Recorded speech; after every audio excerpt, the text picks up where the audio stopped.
9th का जो है मैथमेटिक्स में हम लोग डिस्कस करने वाले जो सिलेबस जो है सीबीएसई जो 30% सिलेबस को रिड्यूस किया हुआ है, वो सिलेबस आपका कहाँ से रिड्यूस किया हुआ है वो चीज़ को तो आप सबसे पहले आप देखिए, सबसे पहले जो नंबर सिस्टम, ठीक है, सबसे पहला जो है आपका नंबर सिस्टम, जो पहला चाहे आपका सो नंबर सिस्टम, सबसे पहले इसमें देखें कि इसमें कौन सा चीज़ को हटा दिया गया है, ठीक है, number system. So number system में आप देखेंगे जी सबसे पहले नंबर सिस्टम में आपका रियल नंबर्स आता है, ठीक है, सबसे पहले आपको रियल नंबर्स आएगा। आपको पता होगा पहला ही एक्सरसाइज होता है रियल नंबर्स से, तो रियल नंबर्स में आपको जो है इसमें representation of terminating and non terminating recurring decimals of the number line with successive magnification. इसका मतलब आपको जो है जो सक्सेसिव मैग्नीफिकेशन आप पढ़ते थे आज आप उस सिलेबस को नहीं पढ़ना, उस पार्ट को आप नहीं पढ़ना है, ठीक है, सक्सेसिव मैग्नीफिकेशन को नहीं पढ़ना, ठीक है। ये चीज़ आपका कुछ क्वेश्चन रहता था। नेक्स्ट आपका explaining the every real number of the represented by the unique point of the number line conversely every point of the number line represent unique real number. इसका मतलब जो रियल नंबर जो आप जो point को represent करते थे number system में, तो नंबर सिस्टम वाले पार्ट को पॉइंट को नहीं पढ़ना है, ठीक है, नंबर सिस्टम वाले मतलब लोग वो जो है आप पॉइंट को रिप्रेजेंट जो करते थे। नेक्स्ट है definition of nth root of the real number, मतलब आपका nth root of the real number का मतलब ये हो गया एक्सपोनेंट और रेडिकल वाला पार्ट, ठीक है, एक्सपोनेंट वाला जो पार्ट है एनसीईआरटी के बाद बोले तो आपको जो एक्सरसाइज 1.6 जो है आपको नहीं पढ़ना है। सक्सेसिव मैग्नीफिकेशन की बात बोले तो आपको एक्सरसाइज 1.4 आपको उसमें दिया हुआ है सक्सेसिव मैग्नीफिकेशन, उसमें आपको नहीं करना है, ठीक है। नंबर सिस्टम आपको जो रिप्रेजेंटेशन है वो रिप्रेजेंटेशन भी आपको नहीं करना है। नेक्स्ट यूनिट टू में जो है आपका वो क्या आता है, यूनिट 2 में जो है वो आपका अलजेब्रा आता है। तो आपको अलजेब्रा में देखिए अलजेब्रा में कौन कौन सा पार्ट आपको टर्म्स को हटा दिया गया है। तो सबसे पहले जो है आपका state and remainder theorem with example and proof, मतलब आपको दो चीज़ आपको हटा दिया गया है। सबसे पहला फैक्टर थ्योरम और रिमाइंडर थ्योरम, ठीक है, फैक्टर थ्योरम और रिमाइंडर थ्योरम के चीज़ों को आप नहीं पढ़ेंगे, रिमाइंडर थ्योरम, ठीक है, और इसका एप्लीकेशन भी, ठीक है, इसका एप्लीकेशन भी आपको नहीं सीखना है यहाँ पे। और आपको एक टर्म्स और चीज़ को हटा दिया गया है, वो टर्म्स है आपका है ये जो क्यूब, ये जो आपका ये x³ + y³ + z³ - 3xyz का जो आइडेंटिटी होता है साइक्लिक वाला पार्ट होता है, उसको आप नहीं पढ़ना है, ठीक है, साइक्लिक वाला जो आपका आइडेंटिटीज़ है उस चीज़ को आपको नहीं पढ़ना है। तो ये चीज़ आपको ध्यान देना है, ठीक है। नेक्स्ट है लीनियर इक्वेशन इन 2 वेरिएबल्स, ठीक है, नेक्स्ट आपका है linear equation in 2 variables, linear equation in 2 variables, ठीक है। ये चीज़ में आपको देखना है। इसमें जो है आपका example problems on the ratio and proportion का कुछ एग्जाम्पल्स प्रॉब्लम है इसमें, उसको आपको अब नहीं पढ़ना है। आपका एग्जाम्पल्स जो है एग्जाम्पल्स प्रॉब्लम्स, ठीक है, example problems on ratio and proportion, ठीक है, ऑन रेशियो एंड प्रोपोर्शन, उसको आपको नहीं पढ़ना है, रेशियो एंड प्रोपोर्शन, ठीक है, आप उसको नहीं पढ़ेंगे। नेक्स्ट पार्ट जो है आपका कोऑर्डिनेट ज्योमेट्री जो आपका है, अब जो नेक्स्ट यूनिट है यूनिट नंबर, ये तो आपका यूनिट 2 का बात था। एक यूनिट थर्ड में क्या क्या आपका नहीं पढ़ना, क्लास 9 का सिलेबस बता रहे हैं, इसमें कौन कौन से सिलेबस को हटा दिया गया वो आप उसको देख लें और उसी के व्यू से आप तैयारी करें। कोऑर्डिनेट ज्योमेट्री में कुछ भी चीज़ डिलीट नहीं किया है, मतलब सारी चैप्टर को आपको पढ़ना है, ठीक है। कोऑर्डिनेट ज्योमेट्री का एक भी टॉपिक को आपको डिलीट नहीं किया है, पूरे टॉपिक को आपको क्लियर करना है यहाँ पे। तो ये आपका कोऑर्डिनेट ज्योमेट्री का चीज़ है, ठीक है। नेक्स्ट है आपके लिए एक सौभाग्य है कि आपके लिए जो यूक्लिड ज्योमेट्री है, आपको यूनिट 4 की बात है, यूनिट 4 में जो है सबसे पहला जो आता है यूक्लिड ज्योमेट्री वो पूरा हट गया है। आपका यूक्लिड ज्योमेट्री अब सिलेबस में आपका इस सेशन का सिलेबस में नहीं रहा वो, ठीक है। आप यूक्लिड ज्योमेट्री के सिलेबस से उसको चीज़ को आप भूल जाएं। आपका एग्जाम में ये क्वेश्चन अब क्वेश्चन जो भी एग्जाम होगा आपका, उसमें आपका एग्जाम में यूक्लिड ज्योमेट्री नहीं आने वाला है, ठीक है। लाइन एंड एंगल्स पूरा पढ़ना है, लाइन एंड एंगल्स ये आपको भूल जाए, यूक्लिड ज्योमेट्री पूरा डिलीट हो चुका है। लाइन एंड एंगल्स पूरा आपका सिलेबस में है, हमको पता ही आपको बोला ही गया था पहले ही, क्योंकि लाइन एंड एंगल्स एक बेसिक चीज़ होता है, वो आपको पूरा पढ़ना ही पढ़ना है। वो सिलेबस आपका पूरा एनजीटीज है, आपको उसमें कोई चेंज नहीं किया हुआ है। मतलब लाइन एंड एंगल्स आपको पूरा वो एक्सरसाइज यानी अगर एनसीईआरटी की बात हो तो चैप्टर 6 आपको पूरा अच्छा से पढ़ना है, ठीक है। उसमें सिलेबस आपका कोई रिड्यूस सिलेबस आपका नहीं है, ठीक है। ये चीज़ आपको ध्यान देना है।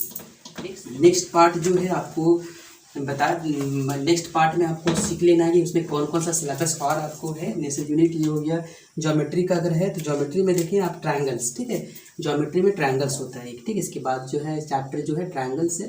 ट्रायंगल्स में देखिए कौन कौन सा चीज़ को हटा दिया गया उसको चीज़ को देखें आप।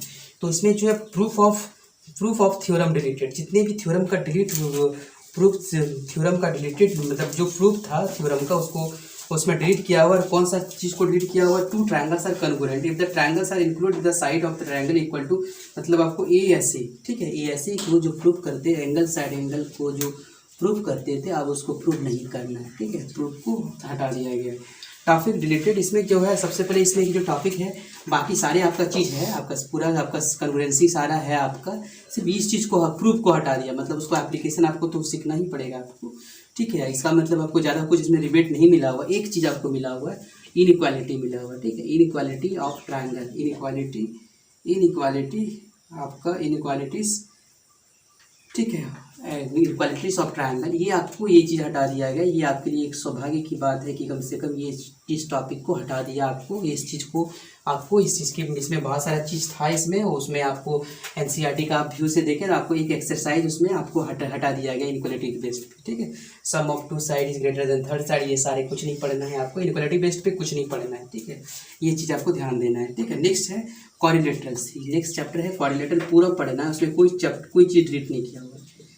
क्वाड्रिलेटरल्स, ठीक है, क्वाड्रिलेटरल्स में आपको कुछ भी डिलीट नहीं किया हुआ, सारी चीज़ को पढ़ेंगे उसमें ज्योमेट्री में। एरिया, एक एरिया है आपका, एरिया रिलेटेड टू पैरेललोग्राम कह सकते हैं, जिसका एनसीईआरटी में ये नाम है एरिया रिलेटेड टू पैरेललोग्राम। तो ये पूरा का पूरा हट गया, ये चैप्टर ही नहीं पढ़ना है।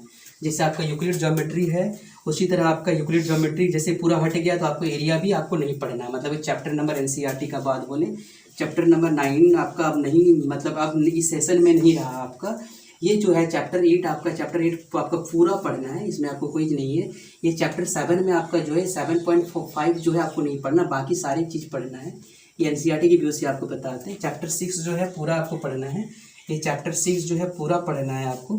चैप्टर 5 पूरा हट चुका है, चैप्टर 5 आपको नहीं पढ़ना है, तो ये चीज़ आपको ध्यान देंगे। कोऑर्डिनेट ज्योमेट्री जो है आपका चैप्टर 4 की बात है, वो सारा चीज़ पढ़ना है, उसमें आपका जो है कुछ भी चीज़ आपका डिलीट नहीं मिला हुआ है, ठीक है, सारा चीज़ इसमें पढ़ना है आपको।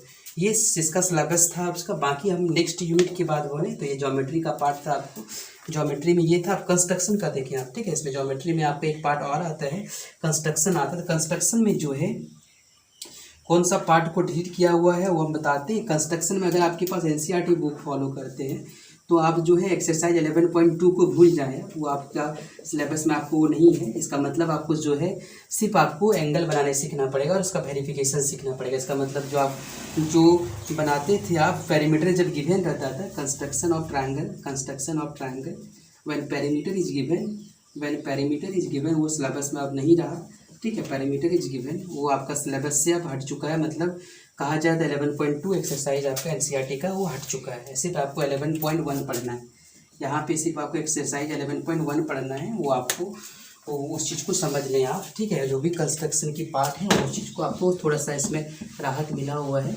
तो नेक्स्ट थिंग जो है आप देखें, नेक्स्ट में आपको जो चीज़ है वो आपका यूनिट नेक्स्ट होगा, आपका यूनिट नेक्स्ट में आप देखें उसमें। तो यूनिट नेक्स्ट में जो है मेंसुरेशन आता है, यूनिट 5 में है आपका मेंसुरेशन आता है। तो यूनिट 5 में देखें इसका सिलेबस के बारे में। सबसे पहला सिलेबस में इसका मेंसुरेशन है, इसको लिख देते हैं, इसका मेंसुरेशन में आपको जो है, अगर आपके पास अगर एनसीईआरटी बुक हो तो आप समझें कि एनसीईआरटी में जो मेंसुरेशन पार्ट में है, मेंसुरेशन पार्ट में वो 12.2 चैप्टर 12 है, हीरोन फार्मूला, ठीक है। तो हीरोन फार्मूला में आपको जो है क्या नहीं सीखना है, इसमें क्या नहीं पढ़ना है, इसमें आपको इसमें जो एप्लीकेशन है हीरोन फार्मूला का, on the basis of find the area of quadrilateral का एरिया फाइंड करने के लिए हम लोग हीरोन फार्मूला यूज करते हैं, उस चीज़ को नहीं पढ़ना। इसका मतलब आपका एक्सरसाइज जो है 12.1 पढ़ना है एनसीईआरटी का, 12.2 नहीं पढ़ना है। इसका मतलब आप ट्रायंगल का एरिया से निकालेंगे हीरोन फार्मूला से, बाकी सारी चीज़ आपको नहीं पढ़ना है, ठीक है। ये आपकी सिलेबस की पार्ट को आपको देख इसमें रखा गया, 12 को हटा 1 को रखा है, 12.2 को हटा दिया गया है, ठीक है। अगला है सरफेस एरिया एंड वॉल्यूम, पूरा पढ़ना है, इसमें कुछ भी आपको नहीं मिला हुआ है। सरफेस एरिया एंड वॉल्यूम जो है पूरा का पूरा आपका ये जो चैप्टर 13 है आपका, वो एक्सरसाइज ना बोले, सबका चैप्टर बोले, चैप्टर 13 वो पूरा सिलेबस में आपका है, ठीक है। सारा ये एक्सरसाइज है, चैप्टर 13 पूरा आपका सिलेबस में है, ठीक है। वो आपको नहीं हटा दिया गया है इसमें। नेक्स्ट है आपका यूनिट 6, लास्ट यूनिट है इसका, यूनिट 6। ये आपका जो है स्टैट्स एंड प्रोबेबिलिटी की बात होता है इसमें, स्टैट्स एंड प्रोबेबिलिटी। तो स्टैट्स एंड प्रोबेबिलिटी में आप समझ लें, जो प्रोबेबिलिटी में तो कोई कुछ नहीं है, मतलब चैप्टर 15 जो है प्रोबेबिलिटी एज इट इज है, इसमें कोई चीज़ डिलीट नहीं किया हुआ है, मतलब पूरा उसको पढ़ना ही है, ठीक है। ये चैप्टर 14 जो आपका है वो आपका स्टैट्स की पार्ट होता है, उसमें histogram, frequency polygon, mean median mode, मतलब आपका है हिस्टोग्राम। आपको हिस्टोग्राम में आपका एक हिस्टोग्राम है, हिस्टोग्राम का जो आपका है जब लेंथ वेरी करे उसको नहीं पढ़ना है। नेक्स्ट है आपका फ्रीक्वेंसी पॉलीगन, आपको कर्व जो है उसको नहीं सीखना है, फ्रीक्वेंसी पॉलीगन का कर्व आपको नहीं सीखना है। नेक्स्ट आपको mean median mode for the group data, जो आपको कहा जाए तो 14.4 को हटा दिया गया है, ठीक है। मीन मीडियन मोड, ठीक है, मीडियन मोड, तो इस चीज़ को आपको हटा दिया गया है। ये चीज़ को आपको अच्छे से देखना, कोई भी आपका टॉपिक छूटे नहीं, ताकि आपको जो है परेशानी ना हो। Okay, thank you.